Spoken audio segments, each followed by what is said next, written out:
Εδώ είναι η φωτιά. Εγώ την άκουσα στα Ηλίσια την έκρηξη. Κοίταξε εδώ. Έγινε πολύ αισθητή και εδώ στο Μέγκα, ταρακουνήθηκε ολόκληρο το κτίριο.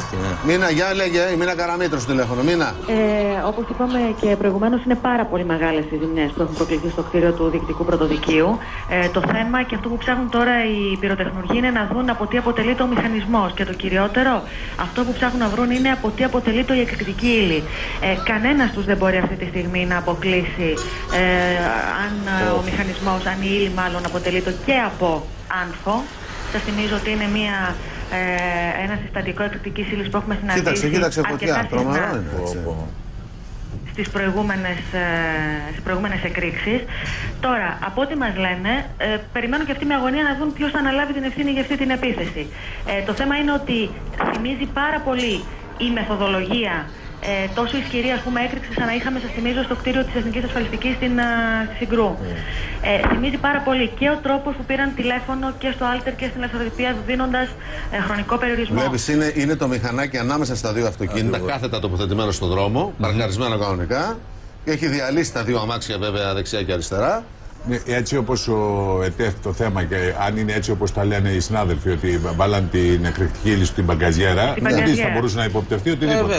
Βέβαια. Και μάλιστα λόγω της μηχανής φοράνε και τα κράνη, αφήνουν τη μηχανή, μπαίνουν σε ένα αυτοκίνητο που έρχεται από πίσω και φεύγουν με τα κράνη μαζί. Γι' αυτό σας είπα προηγουμένως ότι το μηχανάκι δεν ήταν σταθμευμένο παράνομα ή πάνω στο πεζοδρόμιο να κινεί τις υποψίες. Ναι. Ήταν κανονικά παρκαρισμένο. Ήταν κανονικά σταθμευμένο, χωρίς να ενοχλεί, χωρίς να είναι παράνομο. Είχε δηλωθεί χθες η κλοπή του. Είχε κλαπεί. Χθες είχε κλαπεί. Κοίταξε εδώ τι γίνεται. Κοίταξε εδώ. Με τους αφρούς. Θυμίζει χαρακτηριστικά τις ζημιές που είχαμε στο χρηματιστήριο Αθηνών, θυμάστε? Βέβαια. Όποιος είχε παρκάρει τα μάξι του εκεί, του έφεξε τα πρωτοχρονιά. Ευτυχώς η αστυνομία πήρε στα σοβαρά τα τηλεφωνήματα που γίνανε και εκένωσε αμέσως το κτίριο και απέκλεισε την περιοχή, διότι θα υπήρχαν οπωσδήποτε. Βλέπετε ότι έχει αναποδογυρίσει ακόμα και αυτοκίνητο, το βλέπετε? Ένα αυτοκίνητο το έχει αναποδογυρίσει. Ναι. Πόση ώρα έδωσαν?